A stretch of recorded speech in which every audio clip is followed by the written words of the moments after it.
और आंध्र प्रदेश में चक्रवात मोन्था लोगों के लिए दहशत बना हुआ है। तूफान के तट से टकराने से पहले ही उसका असर दिखना अब शुरू हो चुका है। आंध्र प्रदेश के काकीनाडा और मछलीपट्टनम में समंदर में इस वक्त ऊंची ऊंची लहरें उठ रही हैं और तेज हवाएं भी चल रही हैं। वहीं प्रशासन हाई अलर्ट पर है। वहां 269 निचले इलाकों से लोगों की सुरक्षित निकासी की जा रही है। प्रशासन ने 269 अस्थायी शिविर बनाए हैं, जिसमें से करीब 16,500 लोगों के रहने की व्यवस्था है। राहत और बचाव कार्यों के लिए 2 एनडीआरएफ टीमें अब तैनात कर दी गई हैं।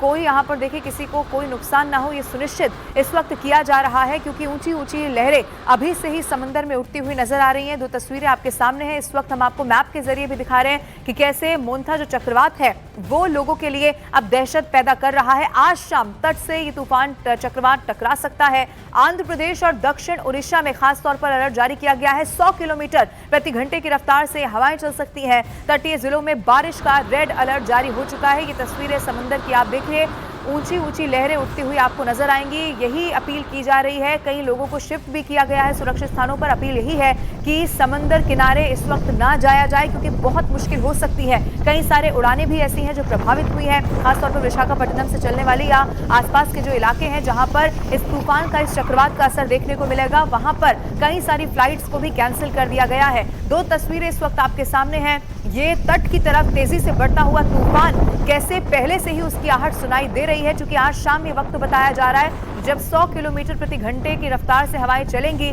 लेकिन 2 तस्वीरें आपके सामने, तट की तरफ तेजी से बढ़ रहा है ये तूफान और लोग इस वक्त खौफजदा बताए जा रहे हैं।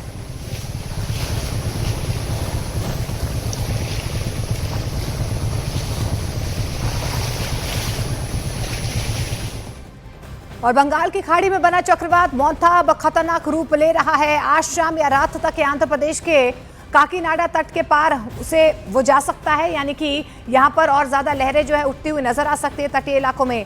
आईएमडी के मुताबिक, यानी कि मौसम विभाग के मुताबिक, इस दौरान हवा की रफ्तार लगभग 90 से 100 किलोमीटर प्रति घंटे की रफ्तार से चल सकती है, जिसे लेकर तटीय जिलों में भारी से बहुत भारी बारिश का अलर्ट भी जारी किया गया है। इस बीच आंध्र प्रदेश और दक्षिण ओडिशा तटों के लिए रेड अलर्ट जारी किया गया है।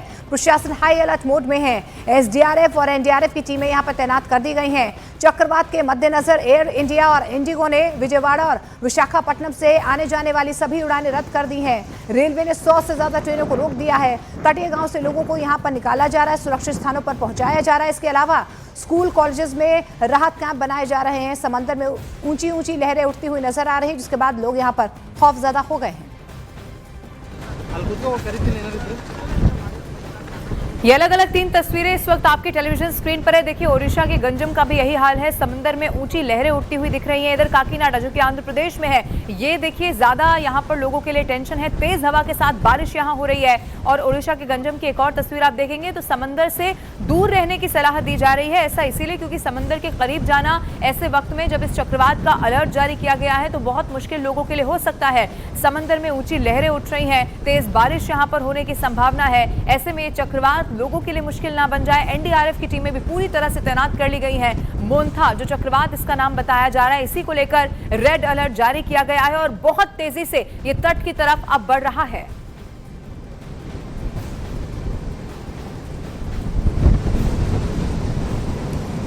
और धावेश मोहंती हमारे सहयोगी सीधे काकीनाडा आंध्र प्रदेश से फिलहाल हमारे साथ जुड़ रहे हैं। क्या अभी फिलहाल तस्वीरें यहाँ पर बनी हुई हैं, क्योंकि माना यही जा रहा है कि आज शाम तक ये कहीं ना कहीं तटीय इलाकों से टकरा सकता है? देखिए, अगर हम मोनिका इस चक्रवाती तूफान का टकराने की अगर समय की बात करें तो शाम से ये टकराना शुरू होगा, देर रात तक चलेगा। अभी हम काकीनाडा में हैं और काकीनाडा में अभी सुबह का हाल कुछ इस तरह है। हवा की रफ्तार धीरे धीरे करके बढ़ रही है और देखिए साइक्लोन जो है अभी काकीनाडा से 310 किलोमीटर दूरी पे है और विशाखापट्टनम से लगभग 350 किलोमीटर दूर पे है। अभी से इसका जो महसूस किया जा सकता है कि क्योंकि साइक्लोन आने वाला है। और अगर हम जिला प्रशासन की, आंध्र प्रदेश सरकार की बात करें तो उन्होंने अपनी तरफ से पूरी तैयारी कर ली है। 2 दिन से प्रिपेयर्डनेस यहाँ जोरों शोरों से चल रहा है। एनडीआरएफ के 2 टीमें यहाँ काकीनाडा में डिप्लॉय उनको किया गया है। एसडीआरएफ और department of fire Andhra Pradesh का वो तो है ही है। और जमीनी स्तर पे, ग्राउंड लेवल पे हम देखें तो आंध्र प्रदेश सरकार ने एक नारा दिया है कि 0 कैजुअल्टी का, किसी की भी जान जैसे ना जाए इस चक्रवाती तूफान से, उसी को मद्देनजर रखते हुए सब कुछ तैयारी इन्होंने कर रखी है। फिलहाल काकीनाडा ये वही जगह है जहाँ पे ये चक्रवाती तूफान टकराएगा। हम जिस जगह पे है अभी मोनिका, यहाँ से लगभग 1.5 किलोमीटर दूर समुद्र है और समुद्र के पास अभी किसी को भी जाने की अनुमति नहीं है।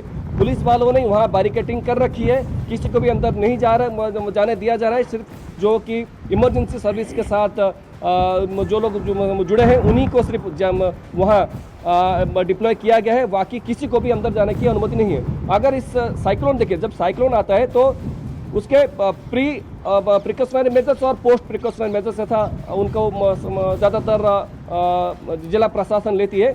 अगर साइक्लोन आने से पहले जो मेजर्स लेना चाहिए था उन्होंने ले लिया, जैसे कि जो झुग्गी झोपड़ियां हैं उनको खाली किया गया है। लगभग 20,000 के लोगों को अभी इवैक्यूएट किया गया है।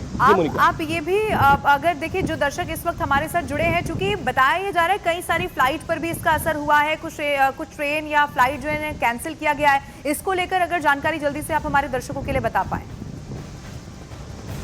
देखिए, एक दो नहीं, बहुत सी फ्लाइट कैंसिल की गई है और बहुतों का रूट भी बदला गया है। ज़्यादातर जो विशाखापट्टनम और काकीनाडा से जो कनेक्टेड थे उनको डाइवर्ट किया गया और ट्रेन अभी चल रही है। फिर भी जो कि लंबी दूरी की ट्रेन है, जो कि जब लैंडफॉल करेगा ये साइक्लोन, तब ये ट्रेन आने वाली थी विशाखापट्टनम, काकीनाडा, मछलीपट्टनम, ये सब इलाकों में, उनकी जो रुख है उसको बदला गया है। कुछ ट्रेन की जो ये है सर्विस है उसको बंद कर दिया, ऐसा सुनने में आ रहा है। फिलहाल अभी रेलवे की तरफ से ये पुष्टि करने की इंतजार कर रहे हैं, मगर जब लैंडफॉल करेगा तब यहाँ पूरा आंध्र प्रदेश में कह सकते हैं कोई भी गाड़ी सड़क में आपको दिखने के लिए नहीं मिलेगी, क्योंकि वहाँ उस वक्त बहुत भारी मात्रा में तबाही होने की आशंका जताई जा रही है। फिर भी आंध्र प्रदेश सरकार अपनी तरफ से पूरी तैयारी के साथ इस साइक्लोन का मुकाबला करने के लिए तैयार बैठी है। शुक्रिया, बहुत बहुत शुक्रिया तफसील से बताने के लिए, क्योंकि देखिए इस पूरे चक्रवात को लेकर लगातार जो है प्रशासन की तरफ से भी पूरे इंतजाम किए गए हैं, लेकिन आज शाम अगर ये टकराता है, क्योंकि उसका असर जो है पहले से ही ओडिशा और आंध्र प्रदेश के कई इलाकों में देखने को भी मिल रहा है। लहरें आप देख पा रहे हैं कि किस तरीके से लहरें उठती हुई नजर आ रही हैं और तेज़ हवाएं जो हैं वो चलना शुरू हो चुकी हैं। कई ऐसे इलाके हैं जहां पर रेड जोन घोषित किया गया है, तेज़ हवाएं चल रही हैं, जिसकी वजह से फ्लाइट्स को डाइवर्ट किया गया है। इसके अलावा आसपास जो लोग हैं यहाँ पर रह रहे हैं, खासतौर पर तटीय इलाकों के आसपास, उन्हें सुरक्षित स्थानों पर पहुँचाया गया है, क्योंकि काकीनाडा के पास जहां पर हमारे सहयोगी फिलहाल यहां पर मौजूद थे, काकीनाडा के पास 300 किलोमीटर दूर यहां पर अभी फिलहाल जो है वो तूफान बना हुआ था। लेकिन अगर ये टकराता है तटीय इलाकों से, उसके बाद कहीं ना कहीं अलर्ट रहने की आवश्यकता है। और महाराष्ट्र के नगर निगम चुनावों की तैयारियों के बीच शिवसेना यूबीटी प्रमुख उद्धव ठाकरे का एक तीखा बयान सामने आया। उन्होंने बीजेपी के बड़े नेताओं को एनाकोंडा कहा है। उन्होंने कहा कि एनाकोंडा मतलब सबको निगलने वाला सांप। उन्होंने मुंबई को निगला है, उन्हें मुंबई को निगलना है, ये उनकी तरफ से कहा गया है। तो बीजेपी पर सीधे तौर पर प्रहार करते हुए यहाँ पर उद्धव ठाकरे नजर आए हैं। बीजेपी के कुछ बड़े नेताओं को उन्होंने एनाकोंडा कहा है और उन्होंने कहा है कि एनाकोंडा ऐसा जीव होता है जो सबको निगल लेता है, और यही कहीं ना कहीं मुंबई में बीजेपी कर रही है।